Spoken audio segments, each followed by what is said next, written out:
Hi there, Agile friends. I'll come in here just with a quick note to let you know that the Agile Online Summit 2022 is coming soon. To know more, check out bit.ly/AOS2022. That's all one word, all lowercase, bit.ly/AOS2022. Now, stick around to the end of the episode if you want to know more, but for now, on to the show.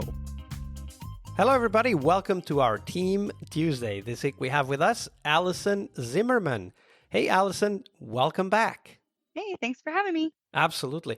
So, Allison, on Tuesdays, we talk about teams, obviously, but we also want to hear a recommendation from you about the book that inspired you the most in your career as a Scrum Master. Yeah, absolutely. I wish I could narrow it down to one and follow directions, but so close. I made it to just three. So first one that was most important for me because I came from a teaching background. The first one that was recommended to me was Everything I Know About Lean, I Learned in the First Grade by Robert Martichenko. I probably butchered that last name. I'm so sorry. But for me, as a transitioning teacher, that was really fantastic to see a day in the life of a teacher broken down by almost minute by minute and how that connected to lean agile principles all the way through. So that was incredibly empowering. So if that resonates with you and you're a teacher and you haven't read it, do so. But just from a take it into my Scrum Master life every day with me, obviously Coaching Agile Teams by Lisa Adkins is a must. So definitely do that. But in partnership with it, 5 Dysfunctions of a Team by Patrick, I think Lencioni, how we say it, has been really, really great for me to, as I'm coaching Agile teams and doing everything in there and trying to follow along with what Lisa is saying, to be able to watch for red flags that could be dysfunctional as we're talking about Team Tuesday. Yeah, absolutely. And I'm sure we're going to find some nice dysfunctions in the stories you are about to share, because also those stories are the most important for us to know about, right? Like stories about how everything goes great and nothing fails. They are good for those that are inside those stories. But from the outside, it's like, okay, but what did you learn, right? And that's an important aspect of why we have these conversations. But before we dive into that, can you tell us like a short insight about each of those two books, Coaching Agile Teams and the 5 Dysfunctions of the Team, an insight that you think was foundational for you as a Scrum Master? Coaching Agile Teams, if you only read read the whole book, but within the first 2 chapters, she talks about the high performance tree. So that was a huge insight for me to start with my teams to just establish our values. And that was actually something I resonated with because that was huge in our classrooms. When I was teaching, even second graders could meet with me and say, I could ask them, okay, you say respect is important, but what does that mean to you? And let's define that out. What are your actual values as a person and as a team within this system? So when team members that are adults struggled with that one, I was like, hey, second graders can do it. So let's make sure that we're defining what these values mean to us and because it's important. And that builds on 5 Dysfunctions of a Team as well. So insights, it's really, really easy to just kind of follow along. Even if you don't read the book, it's such a simple little fable story to read through. But just the pyramid itself, if you don't read the book, at least kind of Google 5 Dysfunctions of the Team, and in the images, the pyramid will show up to show how all of these dysfunctions build upon each other. And, you might think, as long as I have the bottom 3, I'm okay, but the top 2 are still dysfunctions within a team. And being aware of that helps you look for it and help address it within your teams. And, they're grown-ups. They can take learning how to talk through these things as well and learning about the dysfunctions of a team so that they can be looking for those themselves.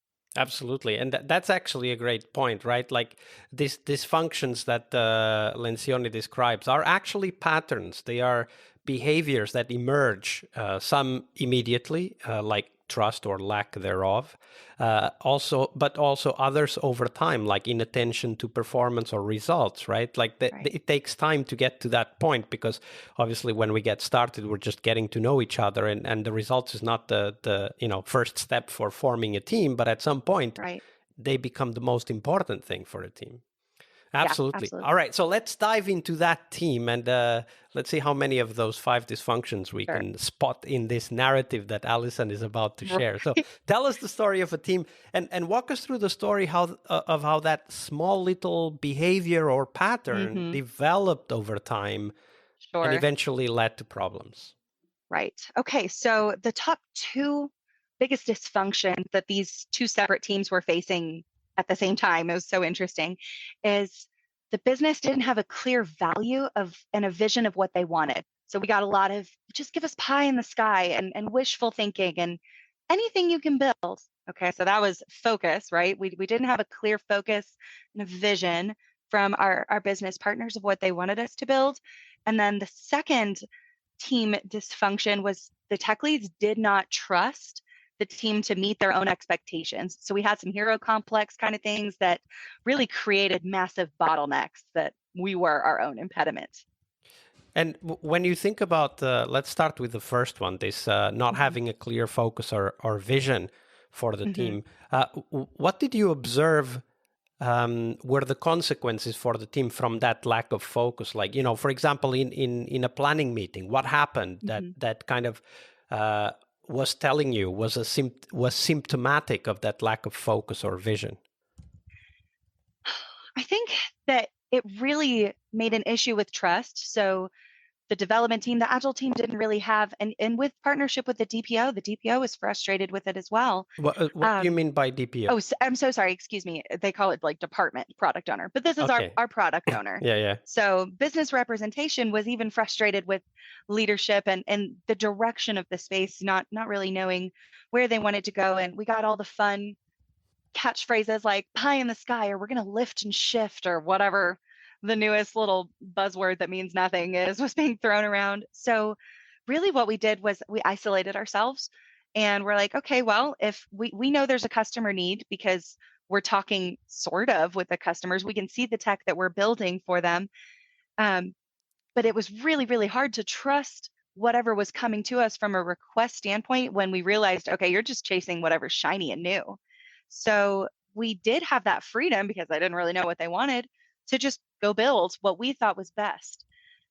The problem there was that delivery was incredibly elusive. Like to even get to a minimum viable product that could be used was like 2 years or more because there was just this like, oh, I have to make this, or this would be so much better if this extra feature was added on top of it. Yeah, that's And it always wasn't even happening, right? Like it's so right. hard to resist that. It was. It definitely was. So that was definitely a dysfunction there. So what I saw was an absence of trust between the leadership and the agile team, the business leadership asking for these things, and a fear of conflict of us saying, what data are you basing this on?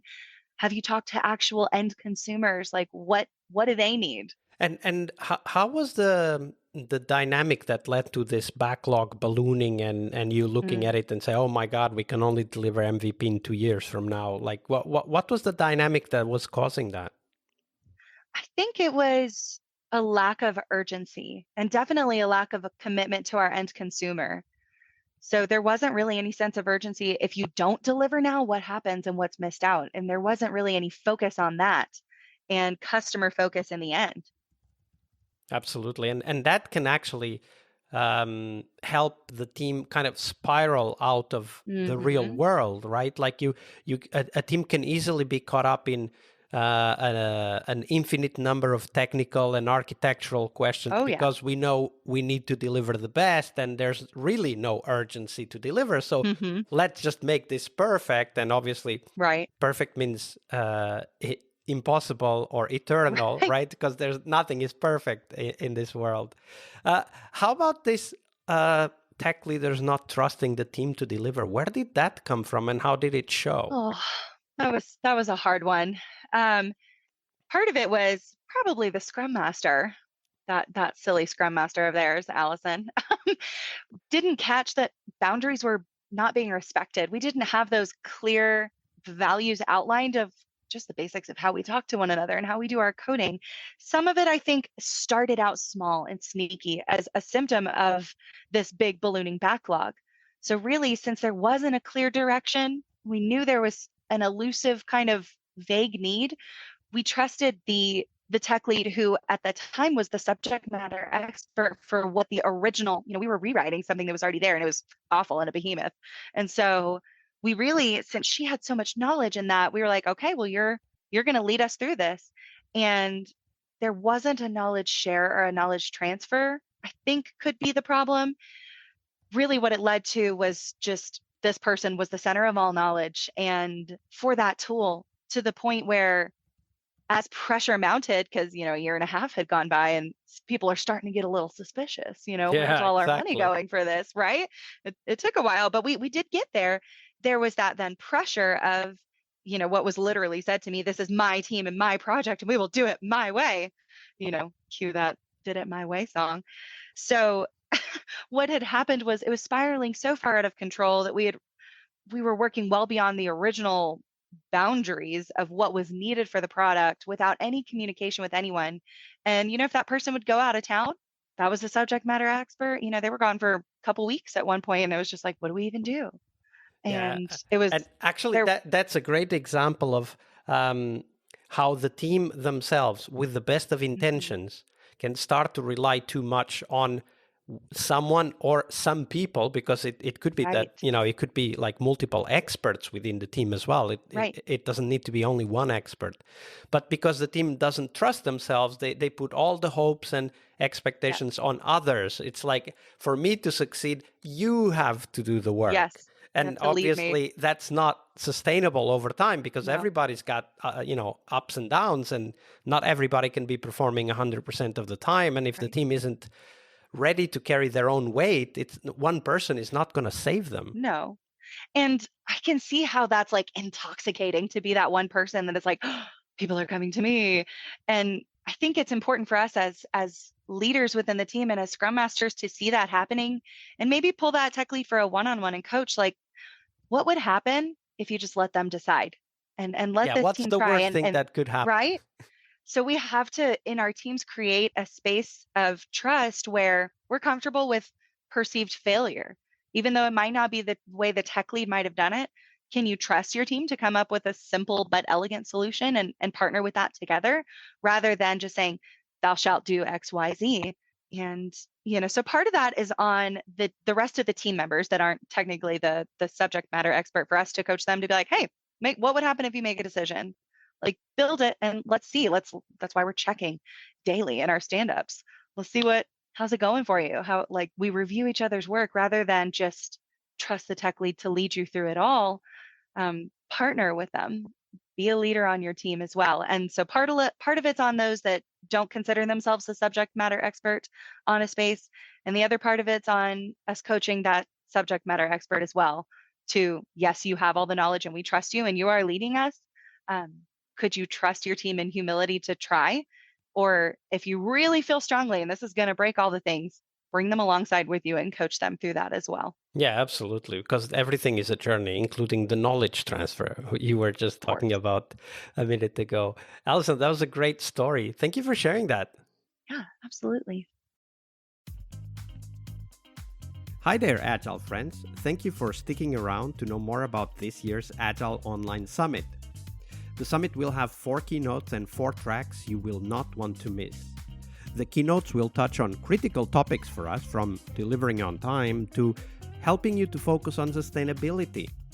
The 4 tracks are tools, so we'll focus on tools you need to excel at your job, but also your mission. We'll also have a track on sustainability, which is, of course, about people and their sustainable pace, but it's also about how do we bring sustainability to the products and the planet we inhabit. We'll have a 3rd track about happiness, talking about doing what we love and, most crucially, loving what we do. And finally, the 4th track will be live. It will be mostly hands-on sessions to help you roll up your sleeves together with the presenters. Oh, and we will also have a coaching clinic, as we usually do, organized to help you discuss and get inspired to solve the hardest challenges you face at work. This year, we'll have a special emphasis on interaction with your peers, so get your ticket and join the Slack at bit.ly/AOS 2022. As always, we have free tickets for anyone that wants to attend live and the VIP tickets for those of you who want to keep the videos forever. So check them out at bit.ly/AOS2022. I'll see you on the conference floor. Tuesday is Team Day here on the Scrum Master Toolbox podcast. But tomorrow we talk about something that goes beyond the work we do with the teams. We will talk about how to lead change and what our guests have learned from leading and participating in change programs during their career. See you tomorrow. We really hope you liked our show. And if you did, why not rate this podcast on Stitcher or iTunes? Share this podcast and let other Scrum Masters know about this valuable resource for their work. Remember that sharing is caring.